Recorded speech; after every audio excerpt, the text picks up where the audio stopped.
Good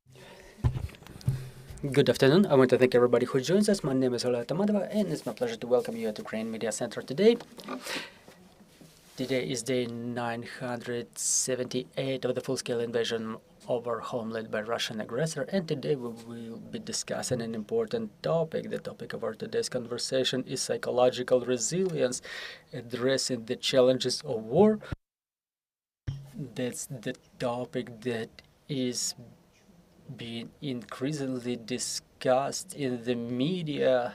We can read and hear a lot of thoughts about it lately. So let's discuss it today. What does the psychological resilience influence? At the same time, we will be discussing the influence of resilience of every single individual on the resilience of the whole country. So let me introduce our speakers. Joining us today is Oleh Pokalchuk, social psychologist, psychotherapist at the Integration Center. Also joining us is Svitlana Chunikhina, political psychologist, deputy director of the Institute of Social and Political Psychology of the National Academy of Pedagogical Science of Ukraine. Also joining us is Ivanna Davydenko, chief specialist of the Psychological Support Division Department of the Social Protection State Emergency Service of Ukraine, and Dmytro Teperik, Director General of the Resilience Ukraine NGO. Thank you for coming. So, lately we hear a lot about the psychological resilience. Let's start with the terms. What does it mean in your opinion, and what does it influence? Mr. Oleh, please, the floor is yours. Well, I wouldn't like to go too deep into scientific definitions as long as the live people who listen to us. So how should we use this psychological resilience? If it's social resilience, it's the necessity to belong to a group using which people achieve subjectivity. And another thing is the traumatic situations in which people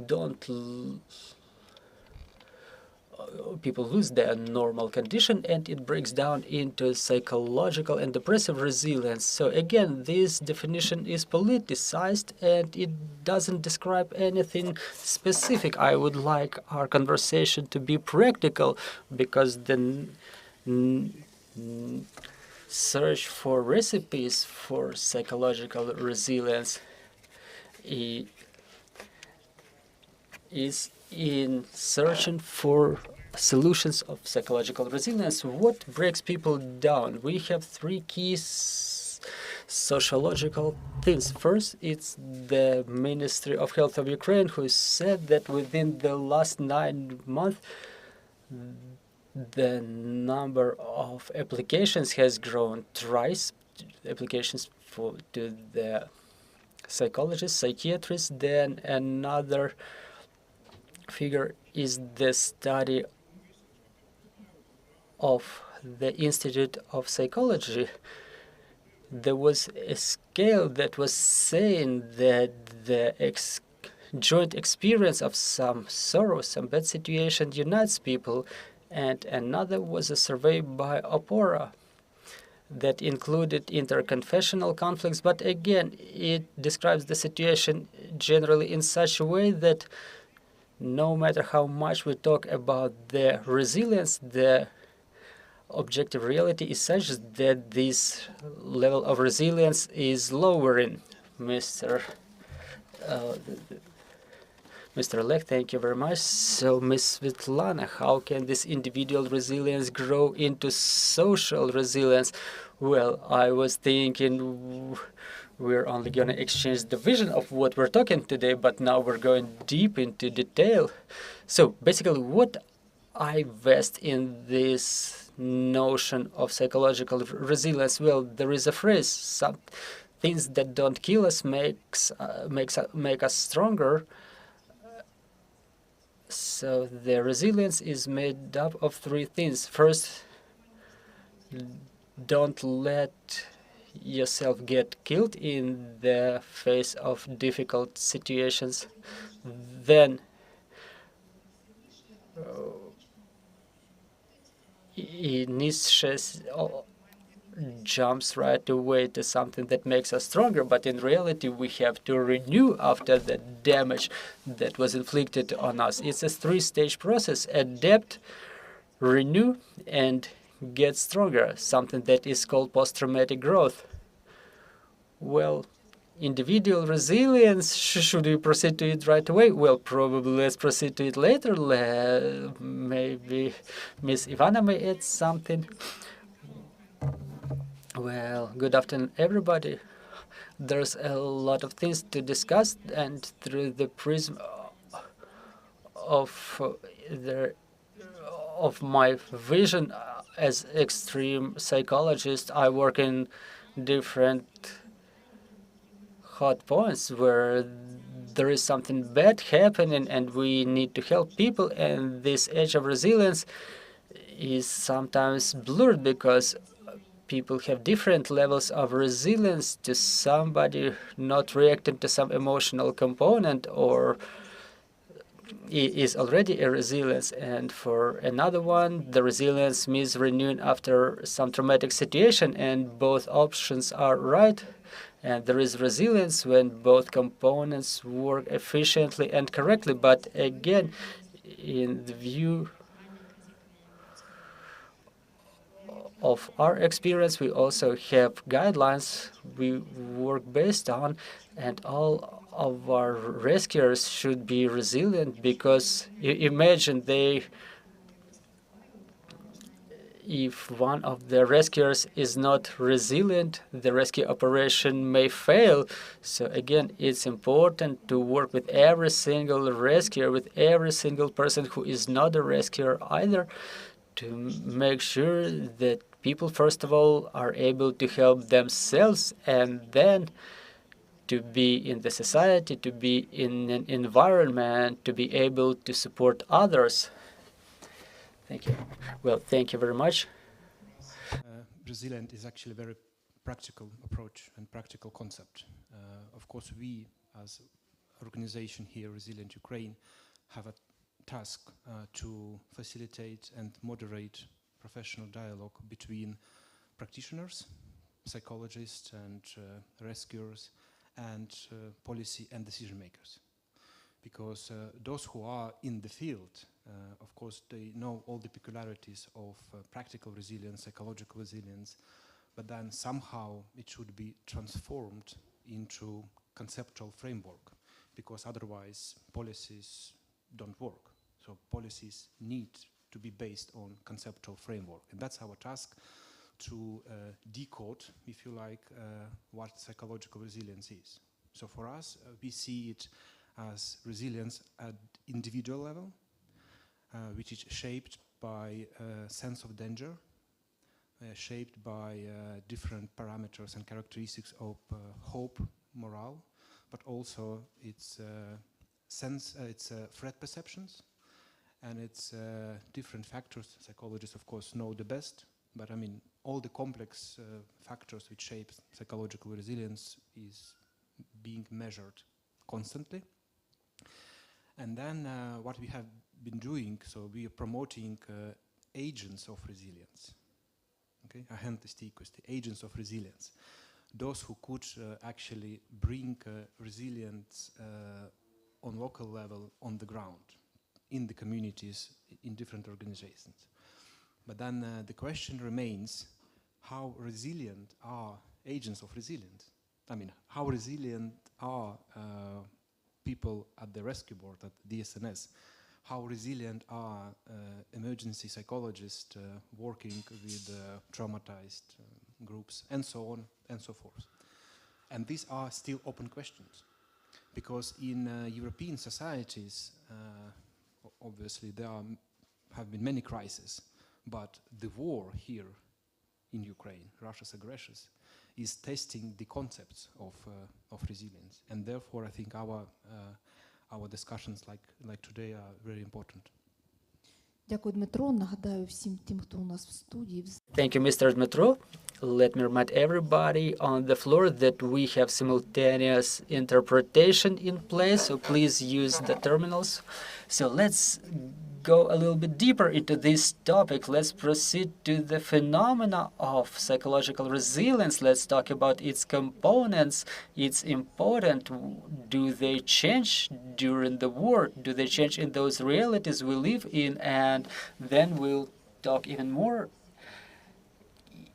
Can the individual resilience transform into collective resilience? Well, it's easy. You just make the screening, you identify comorbidity, you identify the coefficients of the rates of PTSD, you implement different indicators like RECIT, behavioral cognitive therapy, EMDR, and stuff like that. You know, that's a situation that we observe on a daily basis. That's pretty clear, but there are nuances. People who were already through the traumatic situation, like the veterans, this protocol works with them. And for the people who live in a traumatic situation for 10 years, the military protocols don't work. There are other protocols that are supposed to work there, like MyCover or others. So basically, there is no generalized protocol or modality about which we could say that it's a holy grail that heals everybody. No, it doesn't work like that. But again, the society is divided into two parts, one of which has more and more war, and another part who don't have war. And the best sociology is when you look at the military burials, those who are compassionate and those who exist in other reality for whom it does not exist. Talking about social categories, it's the social belonging. But I would quote Jung, who said that stress contributes to individuality, and it leads to two conditions, depressive conditions and anxiety. Depression leads to indefinition, and anxiety leads to violence, like first domestic violence and then other socially hazardous expressions of violence. Just like this. Ms. Svitlana, well, I'm thinking about sharing the research details.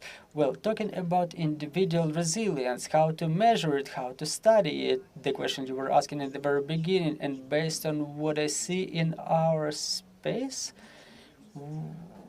we measure resilience based on negative factors. For example, we have quite a spread way of thinking about the consequences of war as the spread of PTSD. We have a team of researchers that is made of the representatives of the Institute of Dmytro and Olga Larionova. Back in 2022, we were developing this scale of PTSD manifestations, and we've seen that 58% of the population have the manifestations of PTSD that may pose the risk of development. Then, in the end of the year 23, they made the same measurement using probably other techniques, and the result was 25%,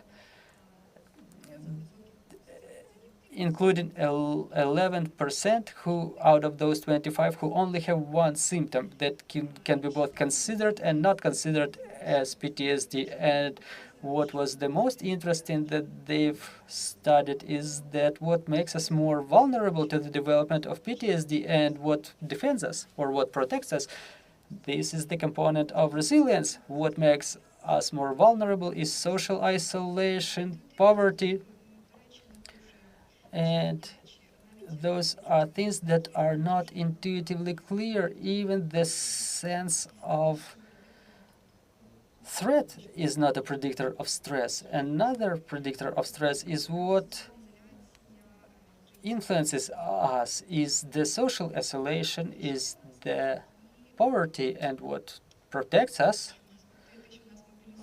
something that mobilizes, is absolutely counterintuitive. For example, the risk of being left without electricity is something that mobilizes us. Like, we are not going to have light at home. This is what we have to do to prevent it. Again, distancing from the relatives is what makes us stronger, is what mobilizes us, because on a distance we better feel the connection.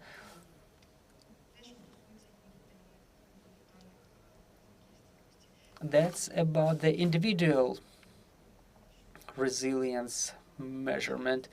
But what I think about resilience, for me, resilience is not just to be able to adapt to extreme conditions.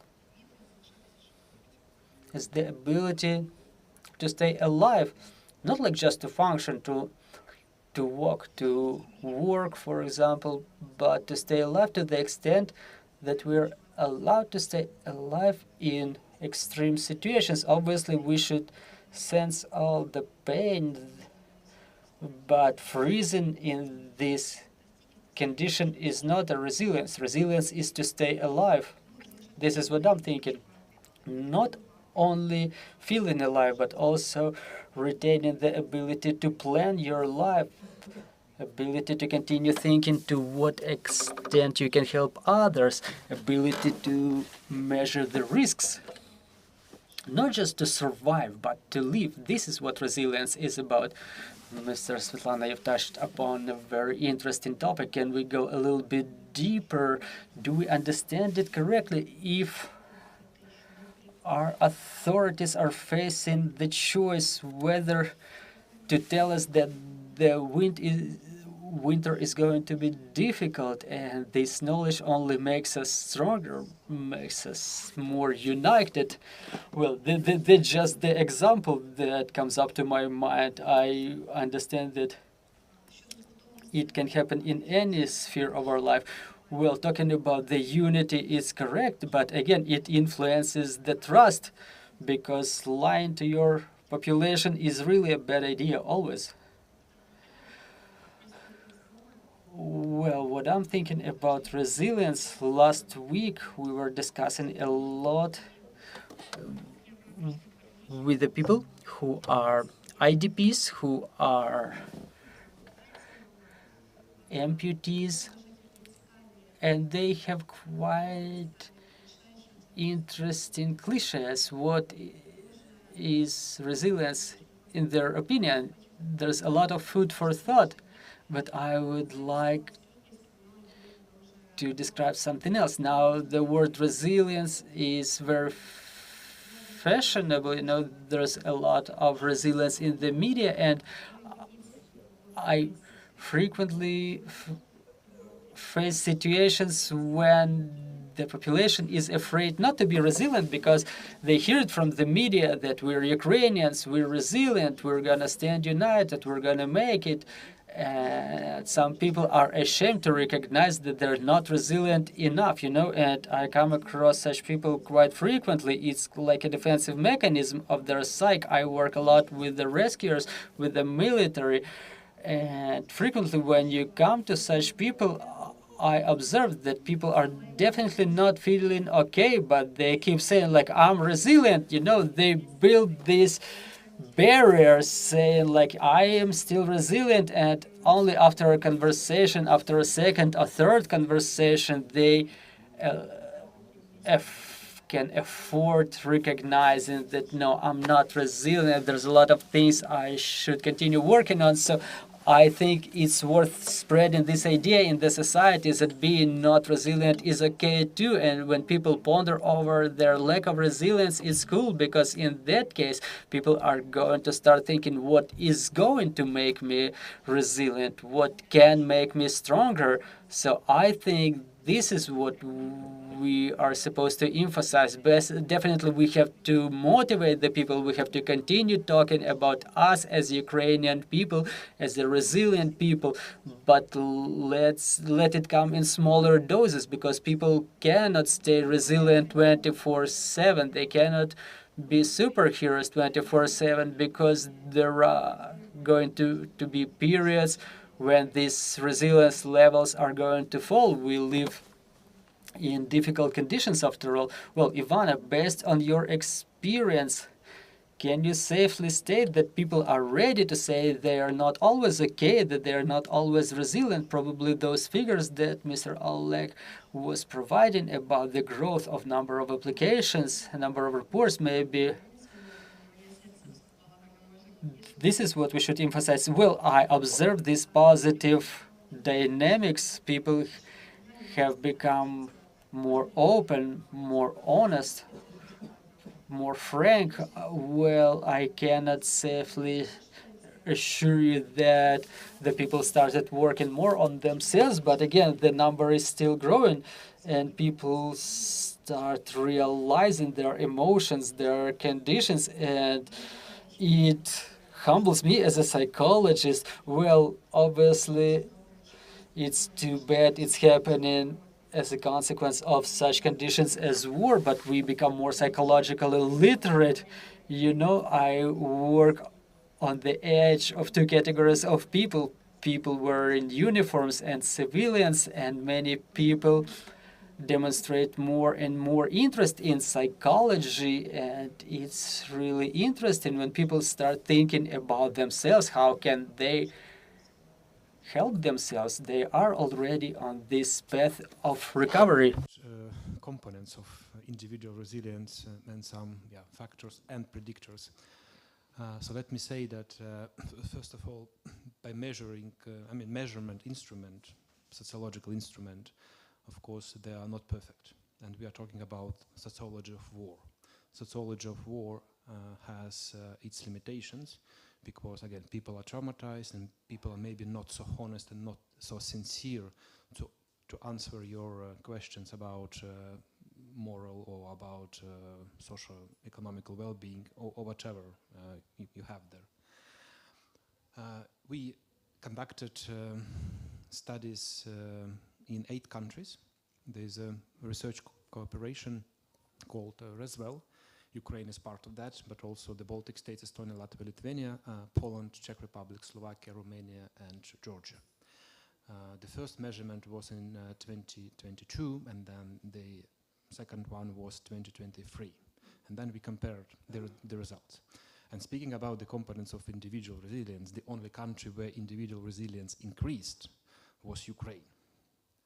Although, between 2022 and 2023, again, the second year of war and everything happening here, but in other countries, individual resilience decreased. And the reason is actually, as colleagues and practitioners explained, is shared experience, shared troubles, shared problems. Something that Ukrainians are sharing daily that unites them and makes them more cohesive. And that's a kind of good predictor for individual resilience. In countries which are concerned about the war, there's anxiety about the war, Poland and other countries, the individual resilience is decreasing because there are no shared experience of living without water, electricity, or losing your friends and relatives.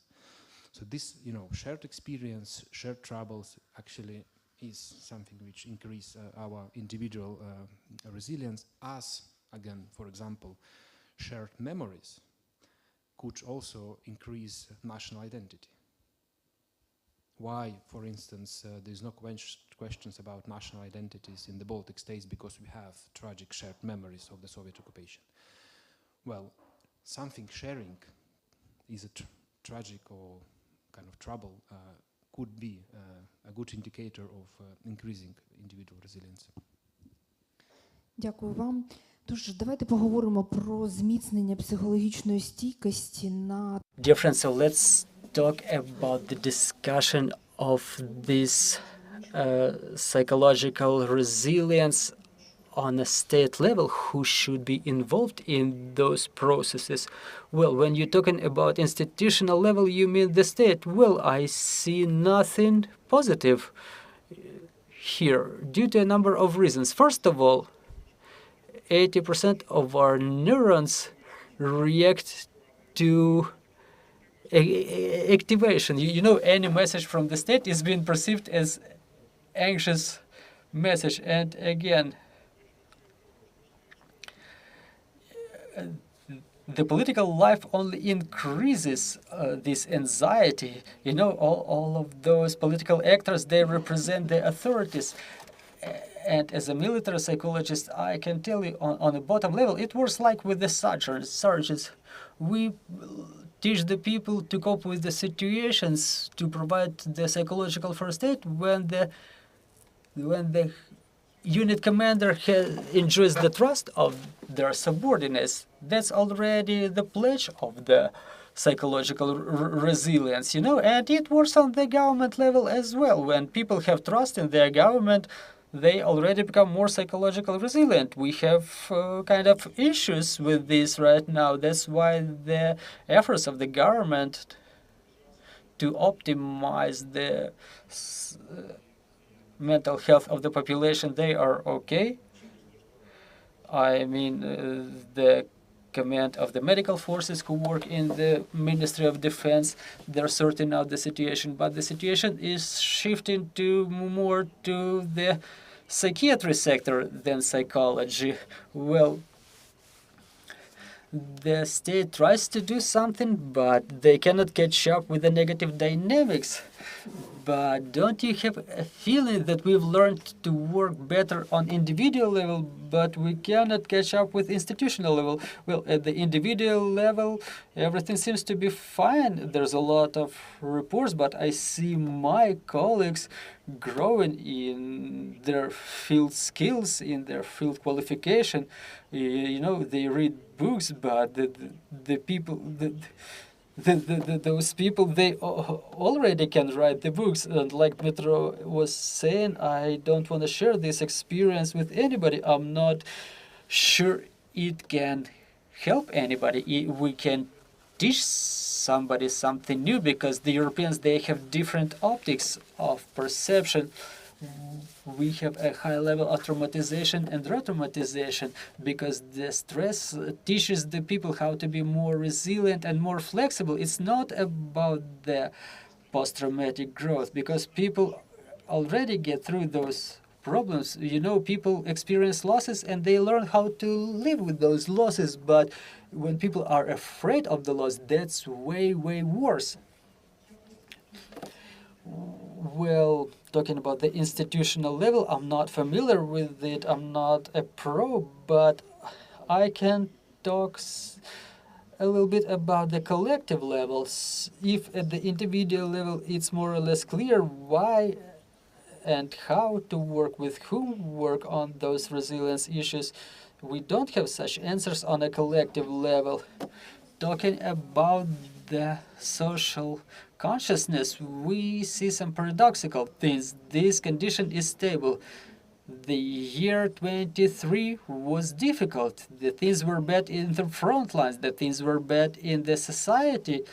The social networks were burning with hate, scandals, and other negative things, but the social sentiment was flat. As Dmytro has mentioned, it's not like people are afraid to answer.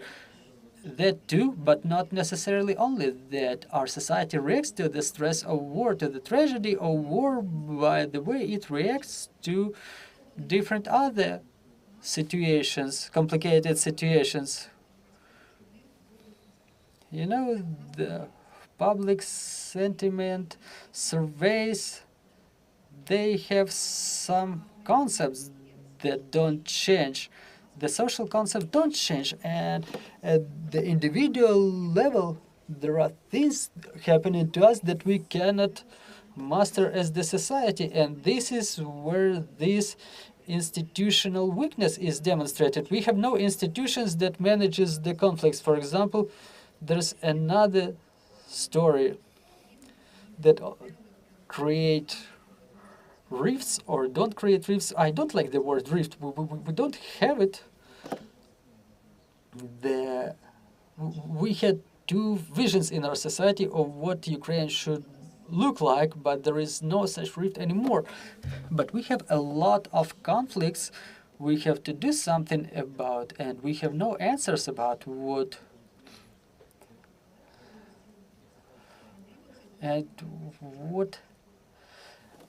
Oleh and Dmytro were saying about this split of the society, the necessity to experience something together, both joy and sorrow. And in this case, talking about the importance of this split experience, it is one of the explanations between the conflicts, explanation of the problems of the conflicts between those who left and those who stay in Ukraine. I think that people who left Ukraine, they fell out of this joint experience. And our government institutions stand in this space of joint experience, both institutions and personalities. Is Zelensky sharing our experience? In the beginning of the war, it was seeming like, yes, he's sharing our joint experience, our joint sorrow. Now this sense is a little bit blunt. Well, that's not a comprehensive answer, but that's my answer. I would also like to reflect what Ivanna has said, talking about the individual level. Sometimes for people it's difficult to recognize their vulnerability, to recognize they are not resilient. So the recognition of the fact that you're vulnerable, that the conditions sometimes can be unbearable when you're facing the reality which is stronger than you, and you take it openly, you make the decision to fight the situation. This is where your resilience is starting. Well, thank you, Ivanna. Probably you will make it disclosing the phenomena of institutional resilience as a person from inside the system. Well, there can be no single protocol that can be applied to all of the categories of population. In my opinion, it should be such a well-calculated system that will take into account the needs of different categories of population. I work a lot with the people in uniform and a lot with the people who are civilians. They all have different attitudes to what's going on. They have different needs, and equalizing these two categories, you cannot come up with any single idea that would be applicable to both categories. No, it's not going to work like this. I think that to make sure that the institutional level remains efficient, we need to listen to the people, to hear what they need. I agree with Ms. Svitlana that the hottest spots, the most vulnerable spots are omitted in government officials' conversations.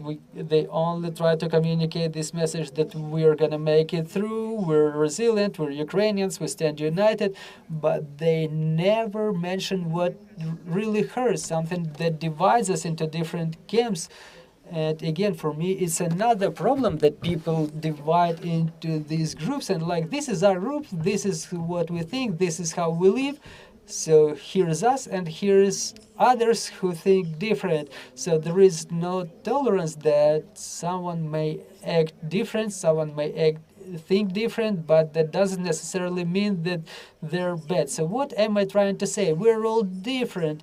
We all have our circumstances, and we all have to take it into account and don't imply some strict cliches to others. We all live in different stories. Even taking the institutional level, we have men, we have women, we have people who were injured, we have people who were left without their real estate, for example, and there's a lot of categories. We have to take into account the needs of everybody, but we have to divide them into some mini groups, and we have to understand what do the children need who left the temporarily occupied territories. What should be the universal psychological solution for them? Or say we have people who lost their housing. How can we work with them? What can we come up with for them? There's a lot of things that are being currently implemented for the military, for the rescuers. For example, in our case, there is such a project that we call mental tutor. Is a person who works with the wounded warriors, with their families, with the families of those who were killed in the front lines, with the families of those who gone missing or those who were taken prisoners of war. So mental tutor is a person who is really necessary in the service, because our rescuers know that there is a person you can talk to. The families of those who were killed, they also understand what kind of person it is and what are their responsibilities. Like, this employee is young, and but they still show that they are oriented to support those who were affected, deeply affected by war, and something like that should be implemented in all spheres, in all sectors. There should be a person, maybe not a person, not a single person, but a company, a project, somebody who can provide mental health support. Thank you very much, Mr. Dmytro. Please. Resilient Ukraine has been working at national but also regional and local levels with various and different entities, authorities, state authorities, and non-governmental organizations, media, businesses. We invited them to cross-sectoral crisis simulation exercises. And I would like to emphasize here the word cross-sectoral and crisis simulation. So basically, we played with different scenarios cross-sectorally and interdisciplinary. And why it is important, speaking about institutional resilience, is because, again, and it's our practical experience from Ukraine's regions, we conducted exercises in, that institutions is about, if simplified model of institutions is about leadership, it's about resources, and it's about protocols and algorithms. Leadership is basically vision and trust, and colleagues already mentioned that. Well, resources obviously always limited, not enough, so we know the story. But what we focused on were actually algorithms and protocols. Are they in place for crisis preparedness? Are they there in every institution? And institution might be a hospital, institution might be a school, institution might be a private enterprise, or might be whatever ministry or whatever service you have. Every institution must have crisis preparedness protocols and algorithms, including, of course, related to psychology, but not only. But moreover, what we discovered, that many institutions there worked in a responsive way. So basically, something happened, and then we run to response. How successful was coordination, communication, and cooperation? That's another story, basically non-successful, because different institutions, they speak different languages. I mean, they don't have a synchronization between the culture of different institutions, because institution of school, hospital, or private businesses or state authorities, normally they don't understand each other because they have different protocols, if at all. They are not synchronized. But I think the biggest challenge is here that we are still working in a responsive way, so we can, see the result of a crisis and then we respond. But what is needed for institutional resilience is foresight, that you can actually anticipate what could next crisis bring, and then make the preparations at the institutional level, again, leadership, resources, including human resources, and protocols and algorithms. And that's, again, the knowledge is there. Ukraine has its brave experience. The only obstacle, as I understand, is political will to implement, to put it all together and to implement. All the components are here. I mean, I visit Ukraine monthly, and I see, and I speak with experts, and I see that everything what is needed is here. So put the puzzle together, and then you will have institutional resilience. Or I'm not right, I mean, so you can challenge me, you can ask. Можливо. Хтось прорефлексує.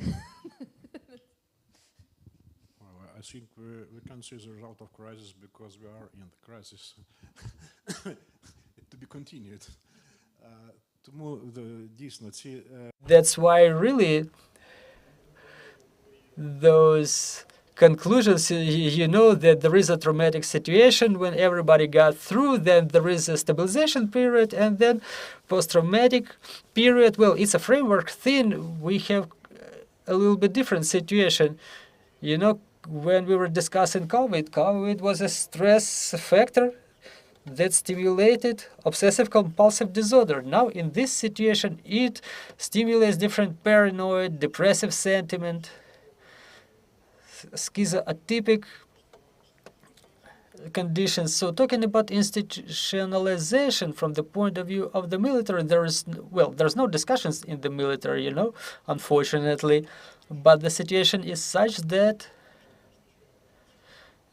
there is a catastrophic deficit of specialists, and there is the institutional problem of qualification. Because if we talk about NATO standards, the military psychologists are only the people who graduated from military colleges. It doesn't happen like people get retrained or something like that. That doesn't work like that. Only F category, and that's it. We have people who got medical education. They are real qualified as psychiatrists. I know a couple of colleagues from 3rd Assault Brigade, for example.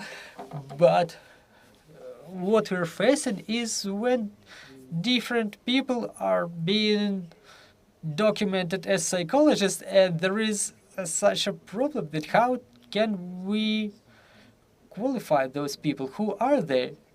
Some of them make it, some of them do not. Should we give them the ranks or the relevant positions? That's an academic problem, because this is what happened in 2 associations of American psychologists after the First World War.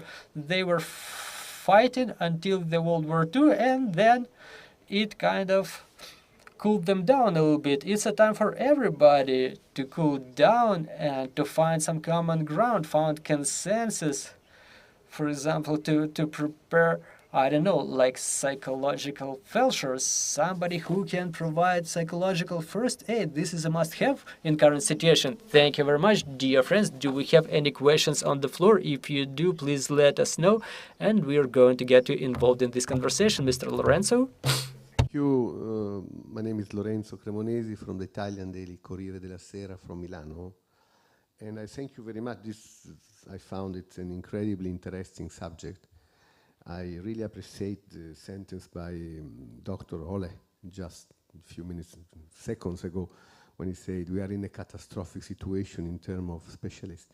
Just a few days ago, we were in Pokrovsk, and sorry, not Pokrovsk, also Pokrovsk, I will come later. But first of all, we were on the front line to a little clinic, to one of the so-called evacuation center for the front line. And the doctor told me, apart all the question of the injuries, of physical injuries and victim of the war, we have the post-traumatic stress, which is immense.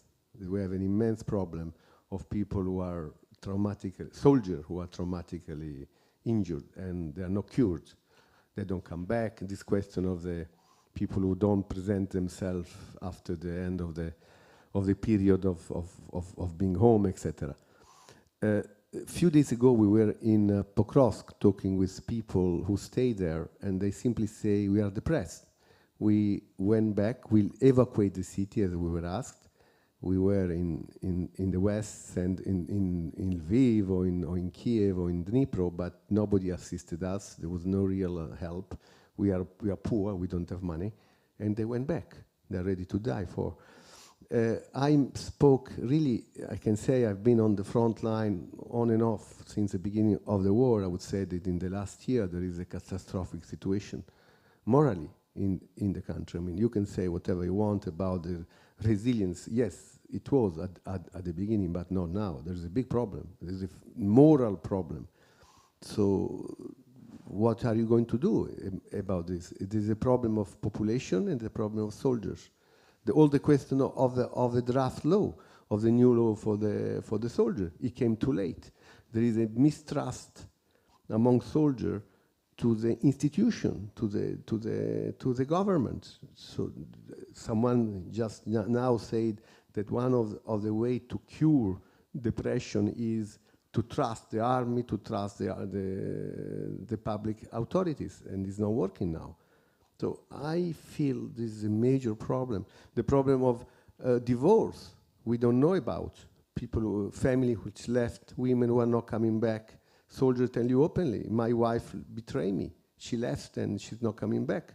And it's a big problem, a social problem in Ukraine about this. Soldiers who feel abandoned.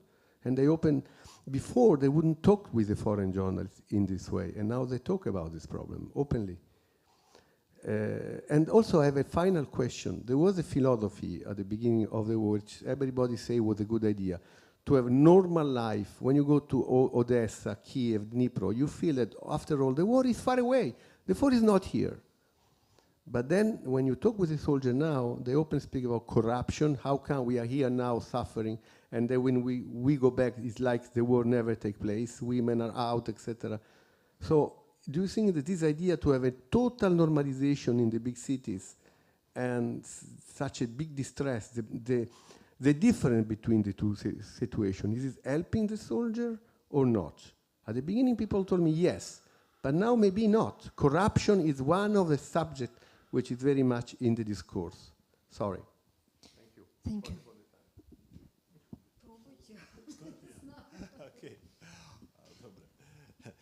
Okay.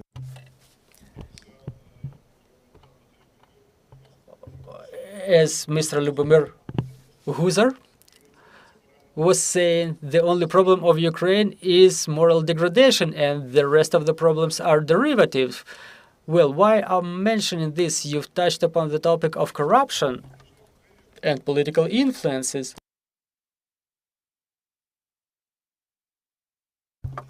Government of bigger masses of population has less relation to psychology and the subject of our discussion. As a military psychologist, let me put it primitively, our key task is to make sure that the soldiers are shooting the right direction, not shooting at themselves or their brothers in arms. And the same applies to large migrations of population. The bigger is the mass of population, the easier is the technology to govern them. That's the matter of trust in institutions. The atomization of the society that was mentioned, well, it's fed by that mistrust that is in its turn generated by political actors and also external information influences. But also the people like to suffer. They are growing up internally.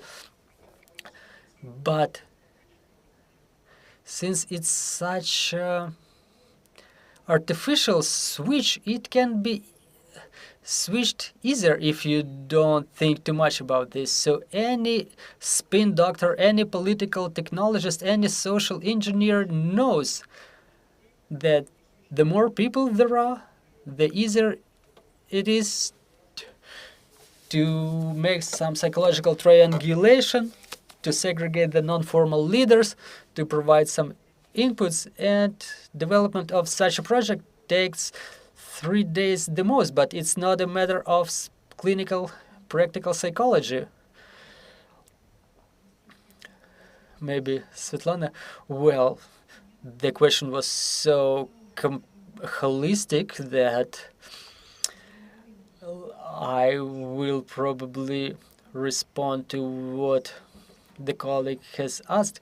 How can you psychologically take this situation when people from the areas where it's real dangerous to live, when people cannot leave those areas, not due to the absence of or lack of transport, but because they cannot find another place to live, that the only place they want to live is where they actually cannot live, that where it's impossible to live. It's a huge challenge to our institutions and for us as a resilient society. To what extent are those people in our focus as a society? We were studying, for example, how the accepting communities are influenced by the large number of internally displaced persons. Well, we were seeing that people who were relocated, who were internally displaced, were taking the situation more optimistically rather than those who were accepting them. But I think that currently this displacement process is being omitted by us. It's been forgotten. I don't know. It's fallen out of our agenda because people, people agree to live where it's impossible to live again. Let me add a little bit that people frequently stay where they used to live because that's Ukrainian mentality. How can I leave this place? How can I live anywhere if there are my hens, there are my cocks, there are my cows, there are my geese, like there's my garden behind my home. You know that their globe is limited to the fence of their land plot.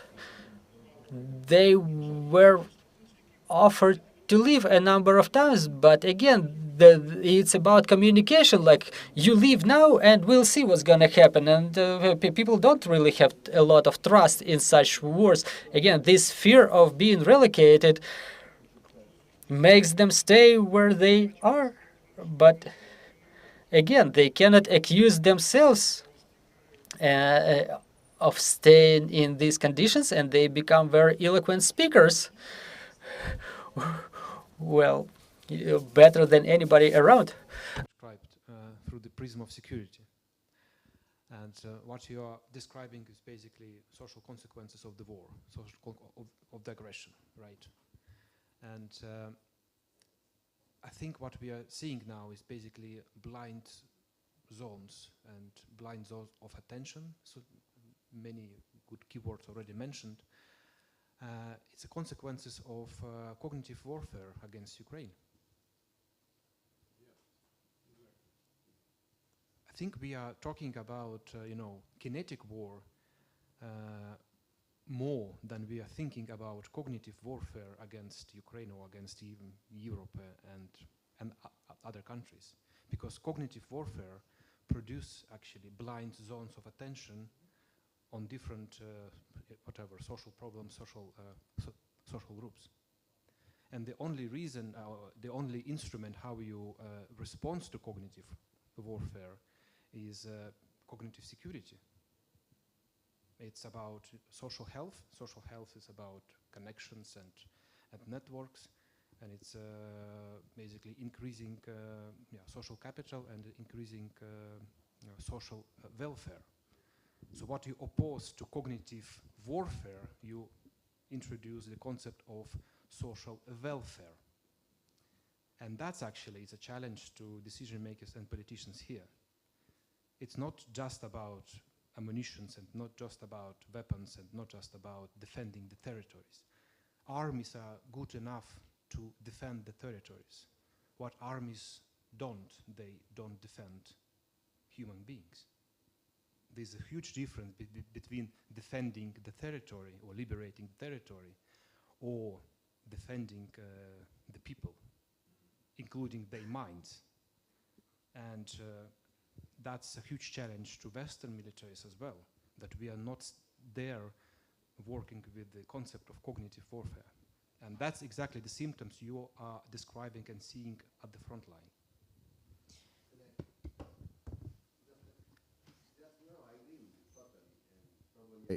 I'm a bit out of the subject, but what I'm trying to say is talking about resilience.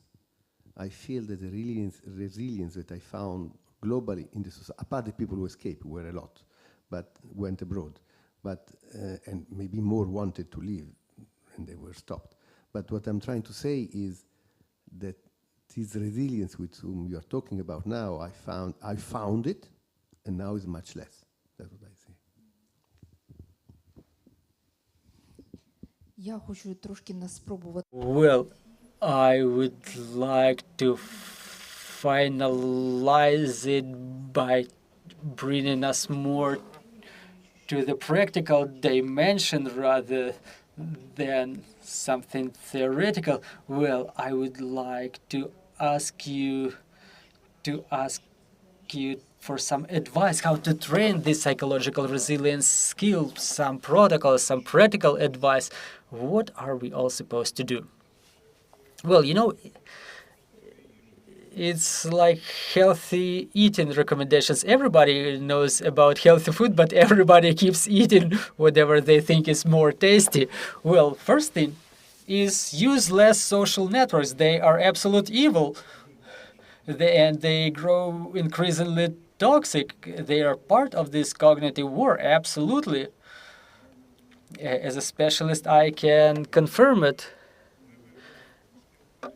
Another thing, when you see some positive moments in your closest circle, the people who can make good to you are around you. Don't look for anyone else. Then another thing, your biggest friend is yourself.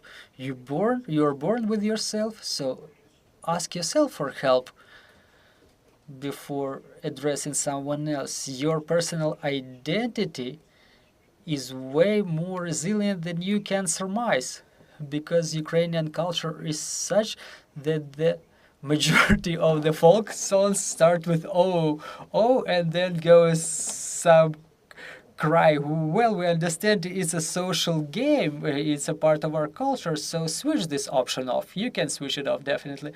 Thank you, Ms. Svitlana. Do you agree about the social networks? Are they really growing increasingly toxic? Should we restrict their application, or do they make us stronger? Well, I think it depends a lot on the information bubble that the social networks create around us. The people who deal with social sciences, they live in way more toxic information bubbles. So if you're a military or a psychologist, don't use the social networks. Well, probably only use them if you're a physicist. Well, honestly, I don't like giving advice because I don't see whom am I giving advice to. But when I was preparing, you know, I found this link to the short resilience scale, and it's made of 4 questions. It can answer us, at least in part, to what resilience is. Again, 4 questions. First question is, I'm looking for a creative ways to change the difficult situations. So creative and change. First components of resilience. Regardless of what's happening to me, I believe that I can control my reaction to it. Well, that's what goes really bad in our society, controlling our reactions to what's going on. Then again, we have to develop it, to pay attention to it. Then third, I believe that I can develop positively overcoming difficult situations, like perceiving those situations as something that brings you forward, something that lets you move on. And fourth, I'm looking for ways to replenish the losses that I'm facing in life. I think that it's quite an interesting and useful roadmap, what skills you should train. Well, recommendations, you know, all those things are very individual and subjective, but again, I always recommend not to forget about yourselves. In our society, you know, there is such an understanding, such a sentiment that if there is war, we have to forget about what we like, what gives us joy. So again, it's an important message, important request. Don't forget about yourself. Think about things that are important to you, things that give you strength, things that give you hope. Don't forget that you can be weak. Sometimes you can be vulnerable. Sometimes you may not want anything. But again, it's important to make sure that this mode is temporary, not permanent. So find a hobby, find some banal thing, but something that gives you joy. Something that gives you pleasure is gonna keep you afloat. Just make it your daily challenge. Like on a daily basis, I do something that gives me joy, at least within some short time. Already mentioned here, just to emphasize, sense of belonging. Sense of belonging is actually powerful factor which can make you more resilient. Not just one, but one of them. Basically, try to reinforce your sense of belonging by social connections and networking. So don't lose your friends around you. Speak with those who share your hobbies, again, to get shared experience, and make new friends. Preferably not in social media, but like real life friends, or at least colleagues or acquaintances. Okay? Sense of belonging, social connections, networking. Thank you. Дякую дуже за ваші поради і дякую дуже. Thank you very much for your advice. Thank you very much for this conversation. Sometimes I think that it was useful to everybody. Thank you very much for your interest in this topic, and we continue working together for our victory. We want to thank our security and defense forces, thanks to whom we have this opportunity, and glory to Ukraine. Glory to the heroes.